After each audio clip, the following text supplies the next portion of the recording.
G'day guys, NoScopes here. We're back again, this time with a Deaths of Chromie 7.2.5 scenario guide. Today I'm going to be giving you a quick rundown of how I passed the Deaths of Chromie scenario with only 3 traits. Well, it's actually 2 traits, the first 2 traits, and then in the middle of the research of the 1-day trait for rank 3 in reputation. There's a little bit of preamble at the start that you need to get everything prepared so that you can get through, and on your good run you can blitz straight through it, which I'll show you to begin with. But other than that, it's pretty straightforward. You do need a little bit of RNG with no buffs, just for the fact that you're going to be doing less damage than obviously someone with the buffs. I think it's about 65% less damage, no, it's 55% less damage, health, and movement speed than someone with the max amount of buffs, plus a few things that are going to be missing, like the time buffs and everything like that. But anyway, what you want to do for the preamble is you're going to need to have done the first half of the Stratholme portal before you go on your big run, in which case it's accepting the quest to the right there and then going and buying the items that he wants from the shops. Excuse me. Returning to him, handing that quest in, going across the road to the woman across the road, accepting her quest, going and buying the items for her, returning back to her, handing it in, going back across the road to the same guy again, getting his quest again, getting the 2 items, handing them in which case you get the Town Hall key, I believe it's called. This Town Hall key is how you progress through into the inn, and then to that back, the upstairs with the bookcase that moves across, and the back hallway. What you need to do is you need to do this first, because when you do each individual quest, it unlocks the item to be purchased in the shop. So the first time you do it, so when you're doing the first quest, you'll only see the items. If you go to all the shopkeepers in town, you're only going to see the items from the first quest. Once you do the second one, you're going to see the items from the first quest and the second quest, and when you get onto the third one, you're going to see the items from the first 3 quests.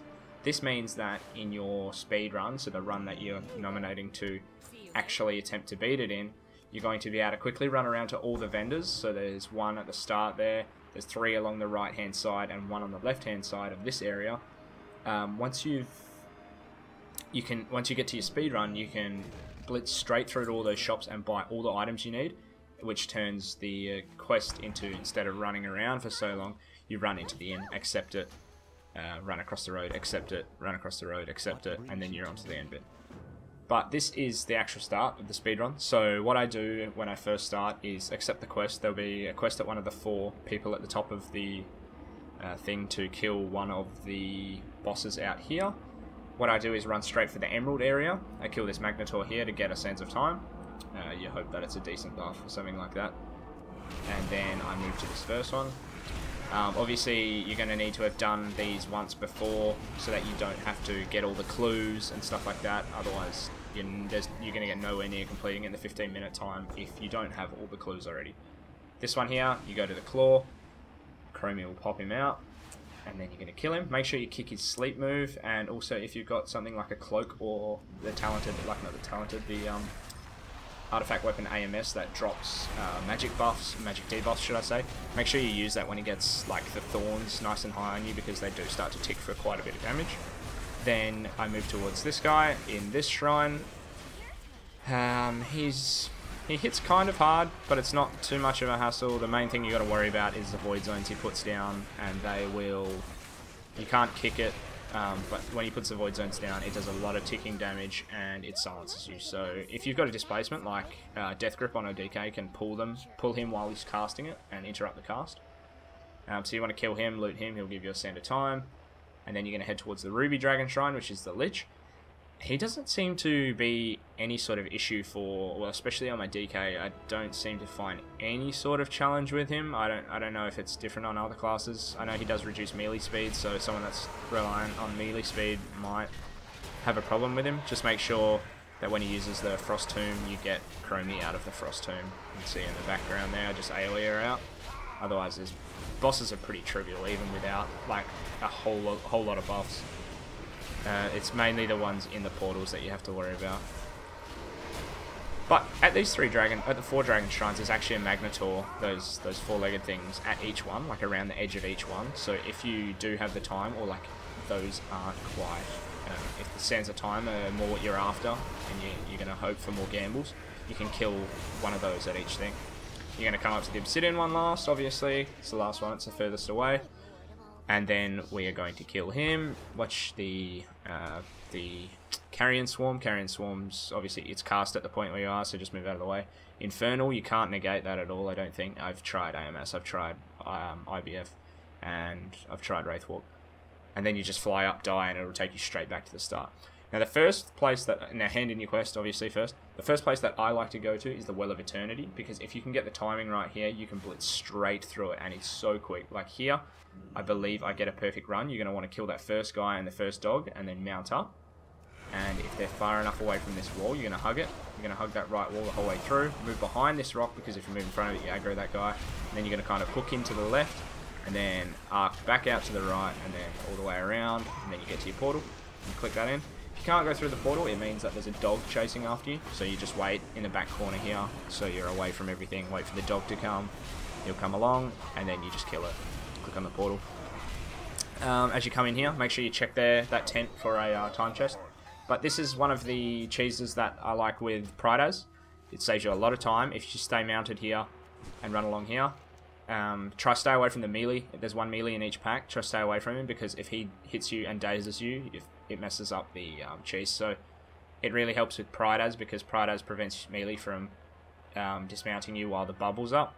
But yeah, so you're going to want to skip those, like skip that trash, aggro it, but run straight past it and get to this boss. Blow everything, kill it as soon as possible, and then just sprint up here and click the portal. Chromie might take a little bit of damage here, but as long as you do it quick enough, it won't matter, and it'll save you a lot of time. And then the next place that I like to go to is Hyjal, just because it's another quick one. You're going to want to just run up to Chromie, and then the other Chromie is going to summon waves of ads. Waves of ads are going to come. Chromie's going to CC them, and you're going to kill them. This one, I think there's two waves of ads and a mini boss, and then another wave of ads, which is a bunch of those hawks, and then the final boss. So it's actually a very quick one. When you get the time, the Sands of Time, a lot of the time you're going to be hoping for, like, the highest priority thing that you're going to get are the keepsake boxes, which are like a purple item on the left hand side of the Sands of Time thing, and it will skip one of these portal scenarios. Like, it will make it really quick. So those are the ones that you want to try for. This is probably the worst one to get because it's so quick, and then it goes up like this one, then the well, and then like Anderhall and Stratholme are the next two, like the best ones to get. If you get one of the two of them, you're probably going to beat the run if nothing else goes wrong. But yeah, and so I mean, with priority on, the reason why I do the Dragon Shrines first is because sometimes what happens if the Dragon Shrines are still up is you can activate a Sand of Time, and you can get a choice between a Keepsake box and a Shrine skip. And I think that Keepsake box is obviously, you know, you want that 10 times out of 10. So why would I want to choose between that and another skip when I could have, you know, just take that and not miss out on the skip, and then I don't have to waste time flying back there. But second, this run here was actually a very nice run, but it didn't have a skip. Like, I was lucky enough, or unlucky enough, you could say, to not get a skip in any of the Sands of Time that I got. But you'll notice how close I get to beating it with only the 2 buffs, even without a skip. If I had have got 1 skip, I most likely would have beat it. But what you want to do when you first come in here is run to the left there. You saw that vendor. Buy 1 of each item.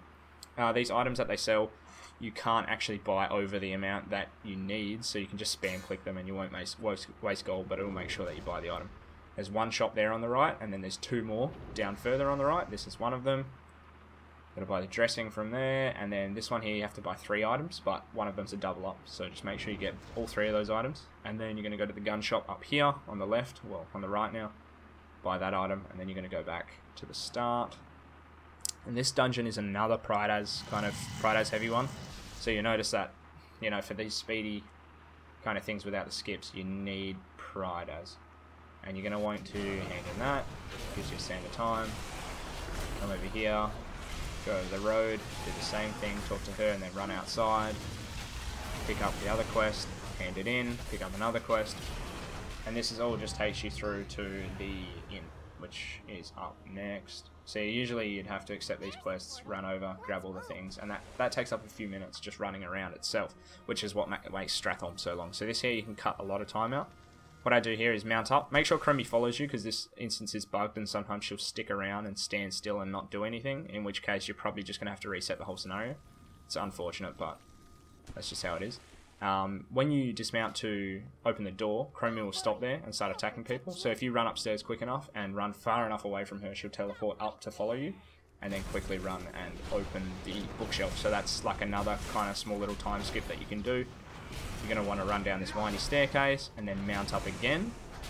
Try time here. You can wait around for a few seconds if your pride as is on like 30 seconds. Try get it down to about 15, because you're going to have to run this entire gauntlet without getting dazed off your mount if you want to do this quickly. Which you relies heavily on pride as, because there's so many things meleeing you. There I didn't wait for 15, I think I went at like 20, 23, 20, something like that, and there was a long time there that I could have been dazed off my mount. And then you're going to do the same thing as you did before. You're going to pop all your cooldowns, burn the shit out of this boss, and get out of there before they come and hit you. And then, here I was kind of, oh no, I haven't got a skip yet. So, into Underhall we go. This is the last one. Make sure you talk to Chromie at the start of it. I cannot stress that enough, because if you go and do all this without talking to Chromie, you fail the scenario. Well, you can't complete the scenario because the tank's dead. What you want to do, I think I show the entire thing, but what you want to do, or the strategy that I do, is I pull the apothecary with one of the horse knights to get one of the explosives and the item that burns one of the buffs. So just watch out, because they do a bit of damage, the knights. The horse knights do a fair bit of damage, and the apothecary's flask throw that he does a lot of damage as well. And then I come over here and kill this engineer. This gives me the other thing that removes the other buff for the tank, for the cannon. Watch out for that, you want to move away from it because it does a fair bit of damage. Kill her, she'll drop that item. I think it's her, I can't remember. Anyway, and then you're going to go towards the tank. Here I just started hitting the tank. I didn't really need to. What I usually do here is kill, there's 3 horse knights that hang around this area. I usually pull 2 of them, and then the third one. Kill them, get their items. But I think it's about here where I run out of time. I can't quite see how much borrowed time I have, or stolen time. There you go, I ran out of time there. So that's the run. In a nutshell, but it's a failed run because I got lucky enough that I didn't get any skips, and I'm running with 2 buffs, so I'm not killing things as quick as I should be. But here I'm going to show you what it should look like going into Underhall and doing the whole thing, if you have to do it as a whole. So if you get the skip on, say, Stratholme, and you got to do Underhall, this is what I do it like. You might find a more efficient way, but I find that this is pretty efficient. You want to kill the apothecary with the horse guy to get, you know, one of the buffs off and the other one, and the explosives. You're going to go kill the engineer, and then you're going to kill the 3 guys in the field, and then there's another one that I kill which is kind of back towards the entrance, so that gives you 5 of the explosives, and then from there I just single target down the cannon. So basically this is how I did it. There's many ways to do it. There's some that only do 2 of the shrines outside, but I mean I did it today, the second day of the event, so I think I was about halfway through my first day of research, so the first one that actually takes time. And like I did it pretty cruisy. I think I had maybe 1:30 left, and that wasn't even using borrowed time on the run that I cleared it. And like I've cleared it about 4 or 5 times since then, like really easily. Like it's really basic once you get that flow down, once you go sweep through those shrines. And if you get on a good roll, like if you get on a good, so one run you might be 3 shrines away from killing it, but then the next one you might be on the money with like 5 minutes, maybe not 5 minutes, but a long time to spare, just because of how dependent on RNG it is with no buffs. But once you do kill the tank, keep this in mind, that's not the end. You have to go and hand in the quest to Chromie. So that is why I cannot stress enough that you have to accept the quest before you go in and kill everything, because otherwise you're not going to finish the scenario. But other than that, cheers for watching, and I hope you enjoy the rest of your day and or night. Hey!